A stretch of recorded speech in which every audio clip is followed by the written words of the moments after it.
का आपके अकॉर्डिंग एक बेस्ट टाइम टेबल जो स्टूडेंट को प्रोवाइड करना चाहिए, हाँ इस तरह से ये फॉलो करोगे तो ज़्यादा आउटकम मिलेगा ज़्यादा। सबका एक ही दिक्कत आता है कि फिजिक्स में उनको एक्यूरेसी प्लस स्पीड नहीं मिल पाता।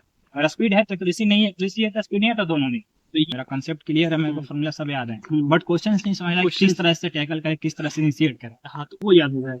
फ्रीक्वेंसी क्या रहता है एक चैप्टर को पढ़ने का? आज मैं किसी एक पर्टिकुलर चैप्टर को पढ़ा तो क्या मतलब कितने दिन बाद मैं उस चैप्टर को फिर से पढ़ूंगा? मिनिमम कितने एक दिन में टेस्ट लगाने चाहिए, टेस्ट सीरीज? कुछ लोग होते हैं एक दिन में दो लगाते हैं, मेरा ज्यादा अच्छा नहीं क्या है कि या तो कोचिंग से लोग प्रिपेयर कर रहे हैं या तो ऑनलाइन प्रिपेयर। तो दोनों में मतलब आपके अकॉर्डिंग डिफरेंट क्या है और दोनों में किस किस बातों का फ्रेंड है? जैसे आप ऑफलाइन का थोड़ा शेयर कर दिए कि क्लास के बाद ये करना है, जो ऑनलाइन से है उनके लिए आप क्या बताना चाहिए, आप किस तरह से मेंटेन ऑनलाइन वाला बायोलॉजी का नोट्स बनाए या नहीं? लाइक दोस्तों, मैं सुनीत कुमार सौरभ स्वागत करता हूँ अपने यूट्यूब चैनल। दोस्तों, हम मैं है बनारस से और यहाँ आने का एक ही वजह था, कुछ एक स्पेशल पर्सन मिलना। हाँ। ये वो पर्सन है जो मेरे लिए इंस्पिरेशन रहे हैं, जो मेरे लिए मेंटर रहे हैं। जब भी मैं कभी लो फील करता था इनसे बात करता था, जब कभी मुझे मोटिवेशन की जरूरत होती थी इनसे बात करता। क्योंकि हम लोग बिहार के जिस छोटे से बाजार से, जिस छोटे से मार्केट से हैं, यहाँ से वहाँ से भी मेरे घर के जस्ट बगल में इनका घर है और हम लोग साथ में खेले भी हैं क्रिकेट। तो मैंने देखा कि जब ये वहाँ से निकल के इतना कुछ कर सकते हैं, इतना बड़ा मुकाम हासिल कर सकते हैं, तो मैं क्यों? तो मैं इसी सोच के साथ इनको इनको आइडलाइज करते रहा। तो अभी ये BHU से MBBS करता है। इनका 10th में 96% था और 12th में 85%, क्योंकि स्टेट बोर्ड था तो उसमें इशू हो जाता है। और JEE मेंस में 99% आई, ऑल इंडिया रैंक अबाउट 5000। और नीट में इनका ऑल इंडिया रैंक 1047 था और कैटेगरी रैंक के बाद बात करें ओबीसी में तो 247 के अराउंड था। तो आइए आपको मिलवाते हैं रजनीश भैया से, जो कि अभी MBBS कर रहे हैं BHU से। Hello to everyone, myself, जैसे कि इन्होंने अपना मेरा इंट्रो तो दे ही दिया।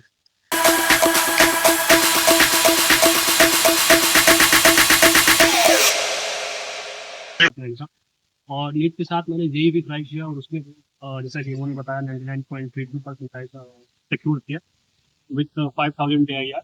और मेरा प्लान था कि सबसे पहला वीडियो इन्हीं का टॉप आउट से, बट टाइम की वजह से, क्योंकि हम अपने कॉलेज में थे, अपने कॉलेज में और हम लोग का कोई छुट्टी नहीं था तो फिर मिल नहीं पाए। तो भैया फेज 1 में आपका रहेगा कि 10th तक आपने स्कूलिंग कैसे की, क्या किया, किस तरह से आपका तैयारी रहा, तो आप पहले बताइएगा कि 1 से 10 के बीच में आप ओवर दीजिएगा समथिंग। देखो स्कूलिंग स्कूल तो देखो 10 तक तो ऐसा कुछ प्रिपरेशन नहीं था कि मेरे को आइडिया था माइंड में पहले से था कि मेरे को डॉक्टर बनाना है, मेरे को डॉक्टर बनना है, तो मेरे को नीट की प्रिपरेशन करनी है। लेकिन मेरा एक्चुअल प्रिपरेशन 10th के बाद ही शुरू हुआ था। मैंने 10th तक अपने ही घर से स्कूलिंग की है। अबाउट 10 तक आपका जो टाइम टेबल रहा था, जहाँ जहाँ तक मुझे याद है कि आप भोर में हमेशा मतलब 3 बजे 4 बजे उठते रेगुलर आपका पढ़ाई रहता था, तो वैसा ही कुछ टाइम टेबल जो मेंटेन रखते थे उस टाइम? हाँ, तो घर पे जो था कि मतलब घर पे जब रहते हैं तो वहाँ गार्जियन का वो होता है कि नहीं सुबह उठना है, पढ़ना जहाँ तक मैं है। आपको जानता हूँ, आप अपने क्लास में हमेशा टॉपर ही रहे, मतलब रोल नंबर 1 to 1 बिल्कुल एक से लेकर बिल्कुल। 10 तक। मैंने 2 क्लास में DAV स्कूल में ऑन किया, तब से लेकर मेरे को याद है 10 तक मैं टॉपर ही हूँ। तो ऐसा कोई इंसिडेंट, ऐसा कोई स्टोरी जो आपको स्कूलिंग टाइम का याद हो, जो 1 से 10 तक के हैं, जो आप शेयर करना चाहते हैं हमारे व्यूअर्स को? तो मेरे को याद है कि मैंने BHU CHS 9th क्लास में फॉर्म भरा था CHS एंट्रेंस से। CHS एंट्रेंस के लिए मैंने BHU में अप्लाई किया था, मैंने एग्जाम भी दिया था, लेकिन मेरा नंबर थोड़ा सा कम रह गया था और उस टाइम पे सिलेक्शन मतलब नहीं हो पाया था। तो एक तरह से इंस्पायरिंग हो सकता है कि फिर से BHU में मैंने एंट्री ली और इसी BHU से मैं BHU करता एक तरीके से एंट्रेंस नहीं मिला तो आपका मोटिवेशन और कि अरे मुझे निकालना ही है, और मुझे BHU में एंट्री लेनी ही लेनी है और शायद इस तरह से मिलेगी। सेम स्टोरी मेरा भी था, मैं भी सीधे दिया था और 2 या 3 नंबर के लिए तो पीछे रह गया। तो अब फेज 2 के स्टार्ट करते हैं, जिसमें इनसे प्रिपरेशन टाइम का सवाल पूछेंगे। प्रिपरेशन में तो आप एक ओवरव्यू दे दीजिए कि आप कहाँ से प्रिपेयर किए, कैसे प्रिपेयर किए, कहाँ रह के किए, किस कोचिंग से किए? तो मेरे को पहले से ये डिसाइडेड था कि मेरे को नीट प्रिपेयर करना ही करना है। मैं 11 से ही आकाश में आ गया था, यहाँ बनारस में ही आ गया था तैयारी करने के लिए, प्रिपरेशन करने के लिए। तो मैंने आकाश में एडमिशन लिया था और आकाश में मैंने 11-12 मतलब किया और आकाश के साथ किया। फिर उसके बाद मेरे को ड्रॉप लेना पड़ा क्योंकि मेरा एज थोड़ा कम हो रहा था, इसलिए मैं फॉर्म अप्लाई नहीं कर पाया। तो उसके बाद मैंने 1 साल का ड्रॉप लिया और उस ड्रॉप में मैंने बस सेल्फ स्टडी की, कोई कोचिंग ज्वाइन या कोई टारगेट फोर्स नहीं ज्वाइन किया। बस मैंने टेस्ट दिया था 11 का, उसके तहत मैंने प्रिपरेशन की पूरी और फिर जाके मैंने अपना क्लियर किया नीट। मतलब कि आप जो 11th-12th में जो आपने स्टडी मटेरियल्स पढ़े थे, जो भी नोट्स बनाए थे, उसी को आप रिवाइज किए, क्वेश्चन प्रैक्टिस किए हाँ ड्रॉप किए? हाँ हाँ, ड्रॉप ईयर में जो मेरा वीक था उसको मैंने स्ट्रेंथन करने की कोशिश की और फिर मैंने अपना अटेम्प्ट दिया 2022। उस टाइम जब आप 11th और 12th में थे, तो आपका कुछ टाइम टेबल रहा हो कि हाँ मैं इस टाइम टेबल में इतना सब्जेक्ट को इतना समय देता था, वो एक बात थोड़ा सा समझी कर दीजिए। तो 11th-12th में मॉर्निंग में उठता था, तो कोशिश करता था कि रीडिंग करने की 9 to 12 तक 7 AM उठ भी गया या तो अपना अपना पहुंच करके थोड़ा और भी होते थे, मतलब और भी कुछ शेड्यूल में था, वो आपको शेयर करूँगा। लेकिन मैं सिर्फ पढ़ाई का अगर बता दूं तो 9 to 12 लगातार स्टडी करता था, उसमें रीडिंग करता था, पूरे लेक्चर नहीं करता था, प्रीवियस रिवाइज करता था। और मॉर्निंग के टाइम में माइंड फ्रेश होता है, इस वजह से इस पर्पज से मैं सोचता था कि बस रिवीजन ही करूंगा और रीडिंग नहीं दूंगा। तो 9 to 12 ऐसे हो गया, फिर ब्रेक होता था 1 घंटे का, फिर उसके बाद फिर से बैठता था, तो लगभग 4 बजे के आसपास कोचिंग होती थी, तो उस बीच में 1 से 4 के बीच में फिर से पढ़ता था। और मतलब मेरा शेड्यूल जो है जो 11-12 में था और ड्रॉप ईयर में था उसमें थोड़ा सा चेंज है, उसको मैं बाद में लास्ट में ऐड कर दूंगा। तो फिर 1 से 4 में उसको कवर करता था, मतलब पढ़ाई करता था, फिर 4 से 8 बजे के करीब क्लासेस होती थी, फिर उसके बाद आता था, तो 1 आध घंटे में जो क्लास में हुआ है उसको रिकैप करता था, फिर 10 और 11 PM के अराउंड फिर हो जाता था। ये हम लोग को हाईली सजेस्ट किया जाता था कि आप मॉर्निंग में उठ के सबसे पहले बायो के स्टूडेंट हैं तो 2 घंटे जरूर बायो पढ़िए, उसके बाद जो आपको करना है वो करिए। बायो पढ़ने का आपका तरीका क्या होता था, आपका अप्रोच क्या होता? कुछ लोग हाईलाइट करते हैं, कुछ लोग लिख के करते हैं, कुछ लोग कोई और तरीका से करते हैं, आप किस तरीका से करते हैं? मैं लास्टली जो इस नतीजे में पहुंचा कि अगर एनसीईआरटी है बायो तो एनसीईआरटी ही पढ़ना है, बट किस वे में पढ़ना है? इसके भी अलग अलग तरीके हैं, कोई हाईलाइट करता है, कोई लिख के पढ़ता है, कोई नहीं। एनसीईआरटी आप रखे हैं, आप पढ़ रहे हैं, तो आप उसको रीड करना है आपको, तो हाईलाइट बहुत ज्यादा नहीं करना होता है। तो ड्रॉप ईयर में तो आपका कोई क्लास नहीं था, कोई कोचिंग नहीं था, नहीं। उस टाइम में आपका क्या शेड्यूल था वो थोड़ा शेयर करिए। और ड्रॉप ईयर में भी यही था, लेकिन इसमें जो चेंज क्या था मैं बता देता हूँ।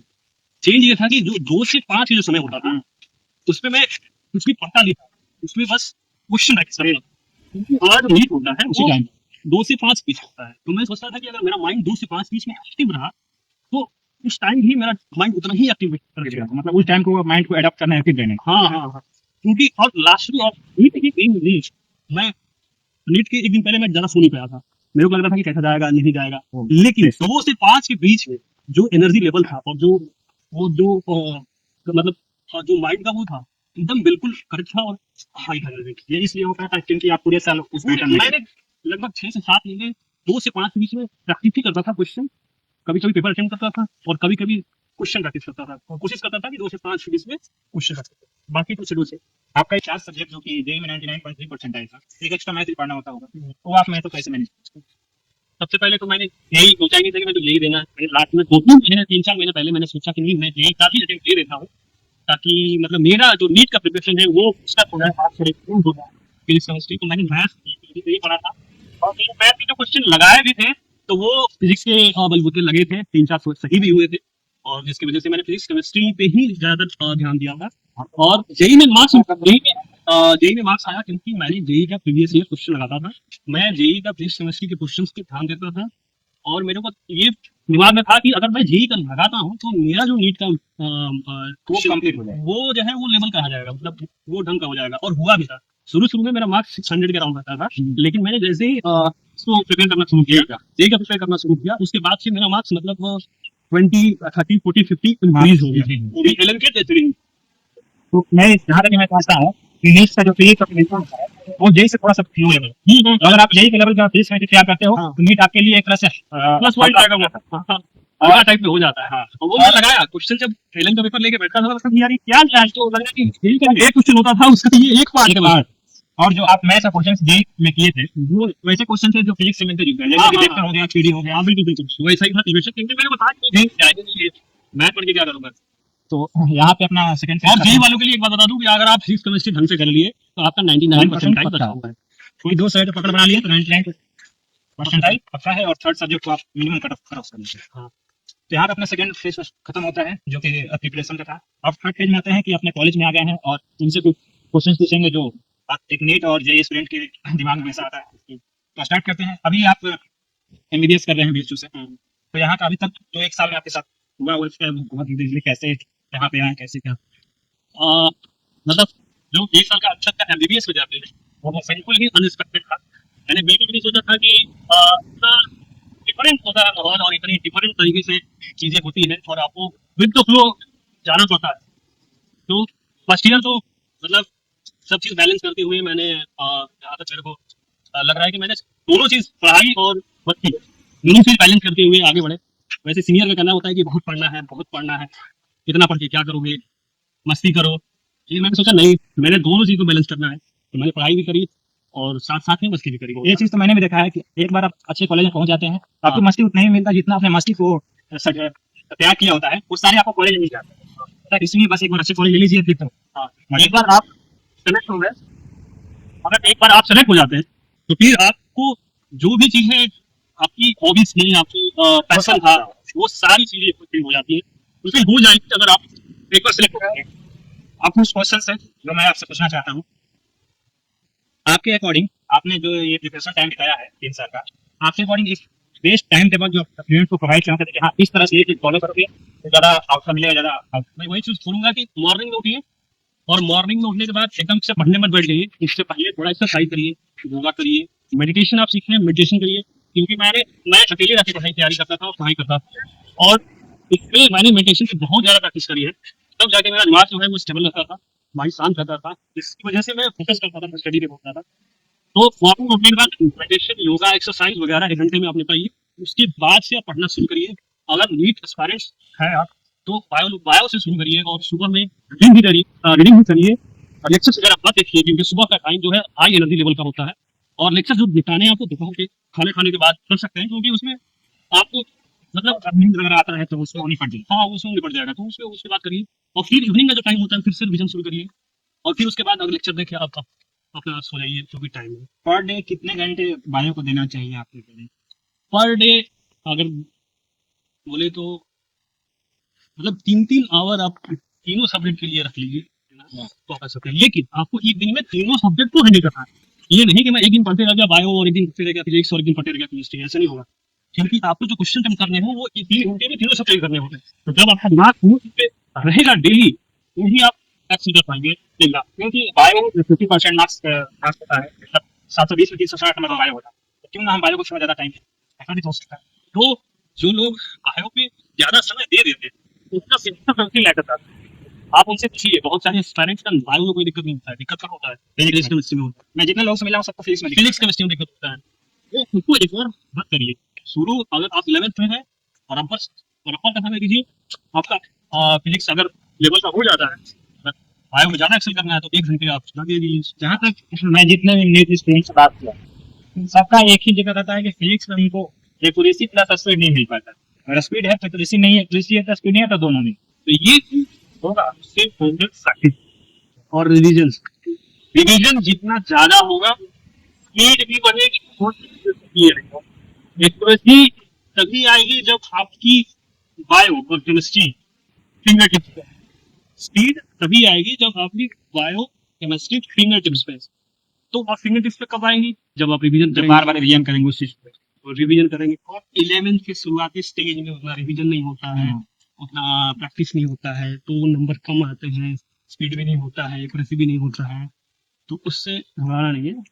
मतलब मैं जितने लोगों से मिला वो लोग बोलते हैं भैया वो क्लियर है, मेरा कॉन्सेप्ट क्लियर है, मेरे को फॉर्मूला सब याद है, बट क्वेश्चंस नहीं समझ रहा किस तरह से टैकल करें, किस तरह से इनिशिएट करें। हाँ, तो उसके लिए क्या जरूरी है? उसके लिए प्रैक्टिस जरूरी है। तो 2 ही चीज तो जरूरी है, एक तो प्रैक्टिस, दूसरा रिवीजन। में जो बायोलॉजी को याद करने का अगर आपके पास है तो बायोलॉजी को याद कर, लाइक उसको मेमोराइज कर। बेस पे यही है कि रिपीट एंड रिपीट, उसी को बार बार पढ़ना, रिपीट एंड रिपीट। तो फ्रीक्वेंसी क्या रहता है? कहीं अंडरस्टैंडिंग की जरूरत होती है, उसको अंडरस्टैंड करिए, वो उसी समय याद हो जाएगा। कहीं रटने की जरूरत है, रिपीट करिए, रिपीट करिए, वो याद हो जाएगा। फ्रीक्वेंसी क्या रहता है एक चैप्टर को पढ़ने का? आज मैं किसी एक पर्टिकुलर चैप्टर को पढ़ा तो क्या मतलब कितने दिन बाद मैं इस चैप्टर को फिर से पढ़ूंगा? कितने दिन बाद नहीं, देखिए अगर आप टेस्ट सीरीज ज्वाइन किए तो आपको टेस्ट सीरीज के हिसाब से चलना होगा। तो जैसे आप पार्ट टेस्ट चल रहा है, उस पार्ट टेस्ट में जो भी सिलेबस आ रहा है आप इसको पढ़ लीजिए और आप उस समय पढ़ लीजिए आप उसको बस छोड़ रही है वहाँ, अगला टेस्ट आता है उस पर लगी, उसको कंप्लीट होता है, अगला करिए, फिर से रिव्यू टेस्ट होगा, फिर से एक बार रिविजन करिए, और रिव्यू टेस्ट के बाद जो अगला सिलेबस हुआ उसको करिए, फिर लास्ट में फाइनल टेस्ट होता है, 11th पूरा होता है, तो फिर उसमें देखिए कि एक बार फिर तो जितने लोग अभी टेस्ट सीरीज ज्वाइन किए हैं, इस टेस्ट सीरीज के अकॉर्डिंग चलिए, जितने क्वेश्चन उस टेस्ट सीरीज में आ रहे हैं उसको रिवीजन कीजिए, पढ़िए, और बनाइए, बिल्कुल क्वेश्चन ही सॉल्व अपने कीजिए। आप को टेस्ट के हिसाब से ओरिएंट करिए, टेस्ट के हिसाब से ओरिएंट करिएगा, तभी डिसिप्लिन रहिएगा, तभी आपका जो प्रिपरेशन है एक रोड पे रहेगा, एक लाइन पे रहेगा, एक रेखा पे रहेगा। एक प्रॉब्लम आता है कि मिनिमम कितने एक दिन में टेस्ट लगाने चाहिए टेस्ट सीरीज। कुछ लोग होते हैं एक दिन में 2 लगाते हैं, मेरा ज्यादा अच्छा, टेस्ट लगाना, टेस्ट पेपर लगाना इंपॉर्टेंट नहीं है, टेस्ट एक पेपर लगाए और फिर एनालाइज कर लिए, वो इम्पोर्टेंट है। तो टेस्ट प्लस एनालिसिस दोनों जरूरी है।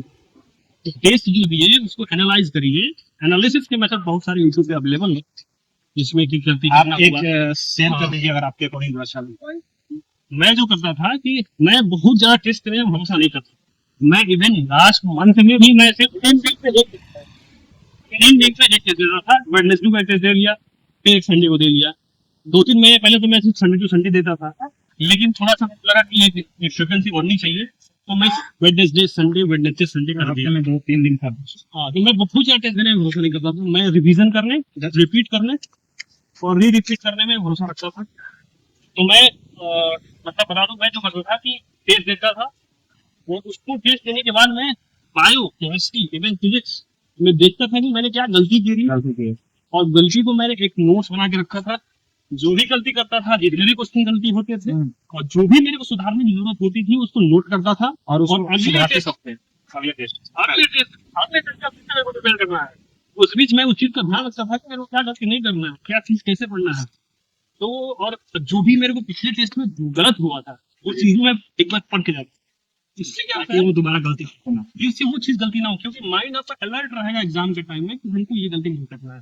सिल्ली मिस्टेक जो होती है, उसको भी लिखता था कि मैंने इस क्वेश्चन में सिल्ली मिस्टेक करी है, तो सिल्ली मिस्टेक जब एग्जाम में अगर आप दिमाग में रहेगा कि सिल्ली मिस्टेक नहीं करना है, तो माइंड अलर्ट रहेगा, डिस्टेंस रह पाइएगा अगर आप डिसिप्लिन है, और एक डेली जो सुबह का मॉर्निंग का जो रूटीन है और वो फॉलो करते हैं, तो आपका पूरा दिन जो है वो एक अलग एनर्जी लेवल पे होगा, समझ रहे हैं। और खुद को मोटिवेट रखने का हाँ, इसके जैसे लिए मैंने अभी मैंने शुरू में बताया ना कि मोटिवेशन, ये मेडिटेशन, एक्सरसाइज, योगा और ये चीज करते हैं, और प्लस में एक चीज और करना है कि बहुत ज्यादा खाना नहीं, बहुत ज्यादा खाना खाइएगा, दोपहर में आप सो जाइएगा, बीच में खाइएगा।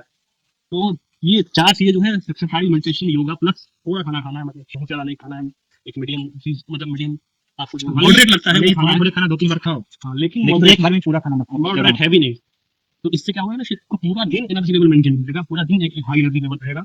और एक्सरसाइज है जो एक स्ट्रेंथ एक्सरसाइज होता है, जैसे कि स्ट्रेंथ एक्सरसाइज, जैसे कि खुद हाई जंपिंग करनी है और स्किपिंग करनी है, तो इससे क्या होगा कि आपका जो हार्ट रेट है, आपका जो ब्लड प्रेशर है, आपका जो माइंड में ज्यादा कार्डियोवास्कुलर माइंड में सिस्टम, ज्यादा ब्लड सर्कुलेट होगा, ऑक्सीजन सर्कुलेशन बहुत देखिए बना रहेगा। मान लेते हैं कोई किसी वजह से बैकलॉग क्रिएट, वो बैकलॉग को हम पढ़ाई के साथ खत्म कर दें, या पूरा कोर्स खत्म करने के बाद बैकलॉग होती है।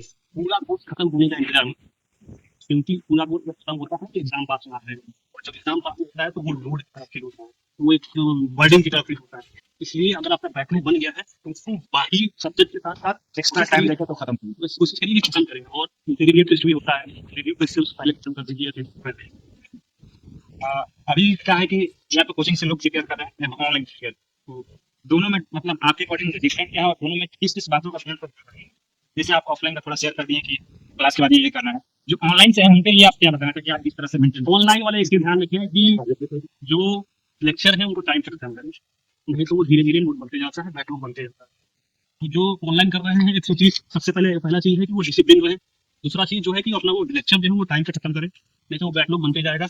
और ऑनलाइन लेक्चर्स का एक लेक्चर का कंटेंट बहुत बड़ा होता है, आप उसका या तो नोट्स, उसका जो बना हुआ नोट्स है उसमें आप मॉडिफाई करिए, या फिर खुद का नोट्स बनाइए, लेकिन टाइम पे खत्म करिए। और अगला लेक्चर शुरू होने से पहले तैयार रहिए कि मेरे को ये लेक्चर करना है, ये खत्म करना है, तो टाइम पे खत्म करने की कोशिश करिए, लेकिन बैकलॉग बनते जाएगा, फिर आप नहीं बैकलॉग करते जाएगा। यहाँ पे एक चीज मैं पूछना चाहता हूँ कि जब ऑनलाइन लोग पढ़ते हैं दो तरह से पढ़ते हैं, या तो डाउनलोड करके पढ़ते हैं, टिकल कलेक्टर डाउनलोड करके उसका स्पीड बढ़ा के पढ़ लिए, या तो फिर लाइव क्लास में। स्पीड तब तक न बढ़ाइए जब तक कि आपको कुछ जान नहीं। स्पीड से माइंड में चीजें सेट नहीं होती है। आप आराम से अगर देखिएगा तो 50 सेकंड पे भी उसको पकड़िएगा, और अगर आप देखते जाइएगा और स्पीड से देखते जाइएगा तो वो बस बोलते जाएगा, आप अपनी सोच से इसको पकड़ नहीं पाएंगे। इसलिए जरूरी है कि स्पीड रखें तो बहुत ज्यादा स्पीड रखें और जल्दी जल्दी खत्म करने की कोशिश ना करें, क्योंकि आप लेक्चर को नहीं पकड़ पाइएगा कभी, वो आपके दिमाग में कभी नहीं सेट पाएगा। इसलिए मैं कोशिश करता था कि अगली बार देख रहा हूँ तो इसको कम से कम 1.25 पे ज्यादा से ज्यादा देख, मैक्सिमम 1.5। अगर देखिए, अगर देख लीजिए फिर आपको रिकैप चाहिए, तरीका क्या है, तब आप 1.5 या 1.75 ये कॉपी में सिखा रहा है। बायोलॉजी का नोट्स बनाए या नहीं? लाइक बायोलॉजी आप बोलेंगे बायोलॉजी के नोट्स मैं बिल्कुल नहीं समझता। बहुत सारे ऐसे किताब अवेलेबल हैं जो एनसीईआरटी को एनसीईआरटी को ही निचोड़ के आपको देते हैं, जो है तो बायोलॉजी का नोट्स। एनसीईआरटी पढ़िए और एनसीईआरटी बेस्ड नोट्स अवेलेबल। जैसे आकाश का मैं बता दूं कि ये एनसीईआरटी मार्क करते हैं, मतलब मैं अपने पेपर में बहुत उसको यूज किया था और वो बहुत ही बेनिफिशियल है। अगर आपको वो अवेलेबल हो जाता है जरूर लीजिए। अपने नीट एस्पिरेंट को सजेस्ट करना चाहते हैं या फिर जी एस्पिरेंट? पहले तो मैं खुद नीट एस्पिरेंट था, इंजेक्शन करी है क्योंकि इसमें जो डिस्क्रिप्शन का टाइम है कभी कभी ज़्यादा हो जाता है, कभी ड्रॉप ज़्यादा हो जाता है।